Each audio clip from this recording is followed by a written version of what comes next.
Hey, sports to the bone family, what's up? What's up? So it's the morning after the third and final T20 game between West Indies and New Zealand. Yes, man, West Indies, they were able to secure a victory. And,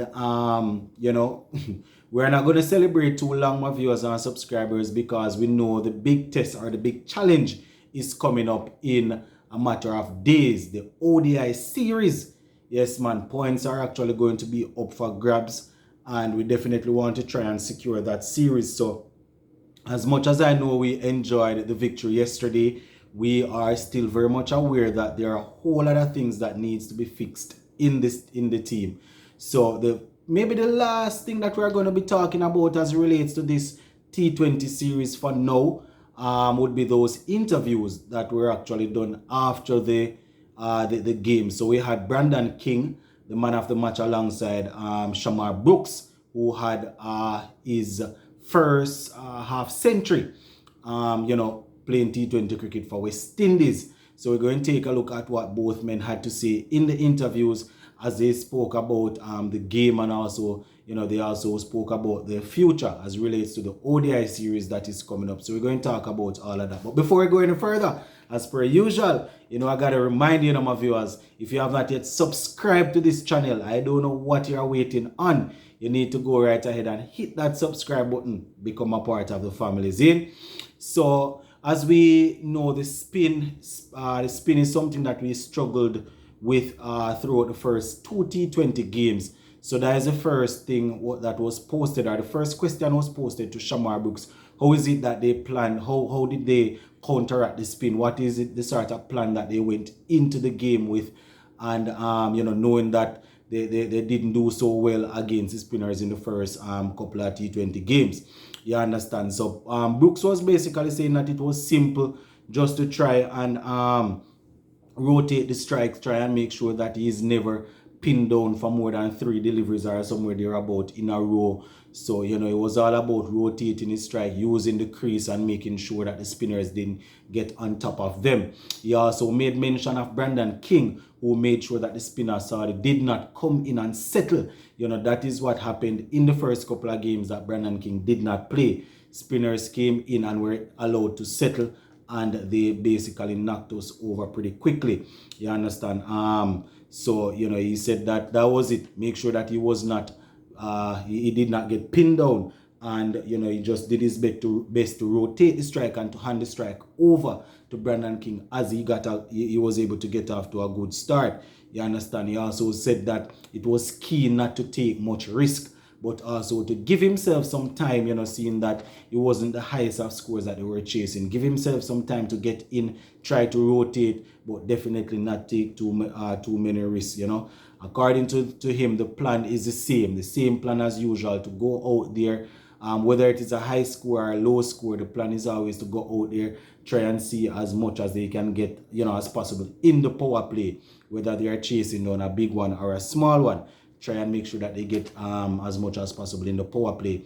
He also spoke about losing Marlon King. Obviously, they would have had a 100-run partnership.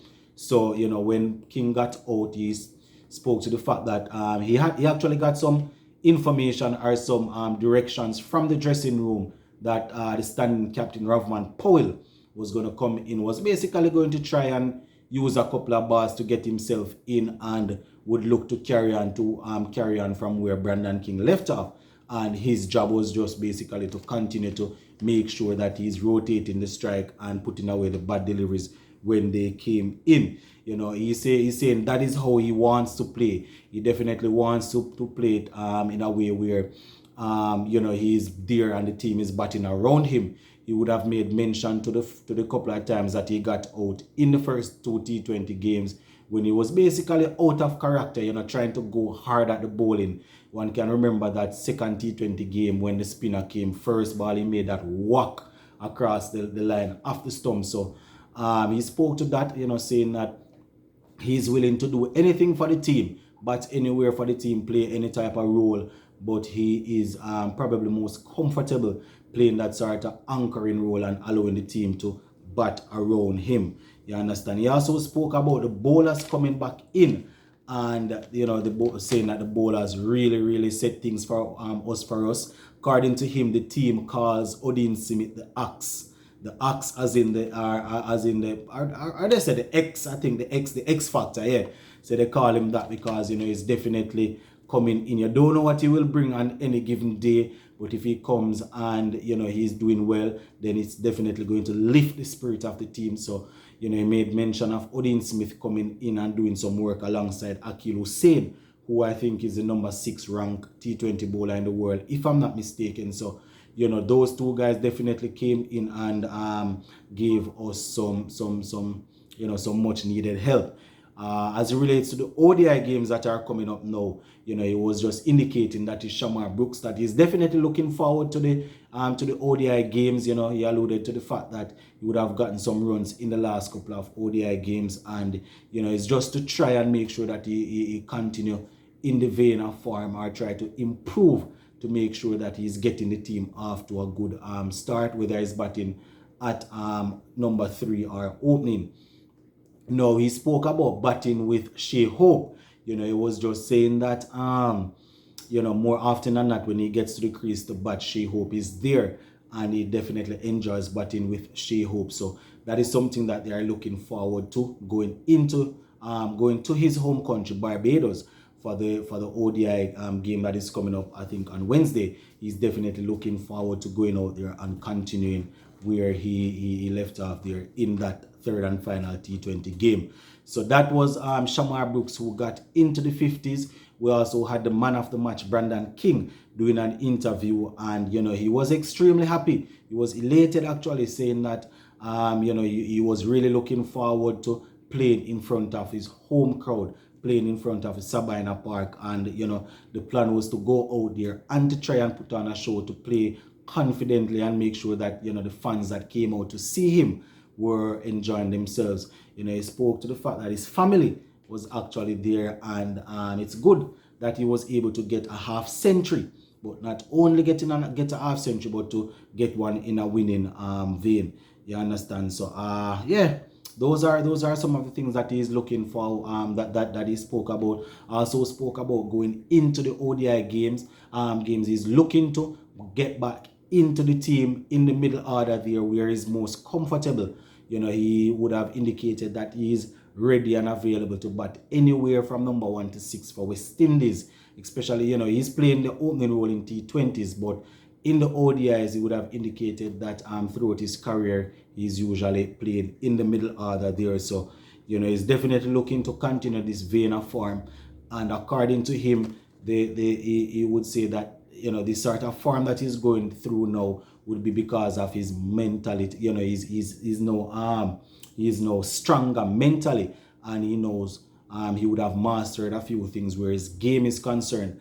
I remember it was probably early last year when we went to Pakistan, or could have been late last year. I was one of them that was saying that he shouldn't have been in that squad there, because in the back of my mind, I always knew the youngster was talented. But when the team was being selected, when the squad was being selected at the time, I can clearly remember I didn't really have the numbers to get in, but he went there and he performed, came back and performed, and he has been performing up to now. So, we are definitely looking forward to him going into the ODI games against the same team here. New Zealand, getting some runs in the middle order there, and we're definitely hoping that he will carry this vein of form over into the CPL and hopefully into the World Cup. So yeah, that is basically it, my viewers and subscribers. The T20 series signed, sealed and delivered. New Zealand taking the series 2-1. At least they did not sweep it. So as I said, we are definitely looking forward to the to the ODI games coming up now.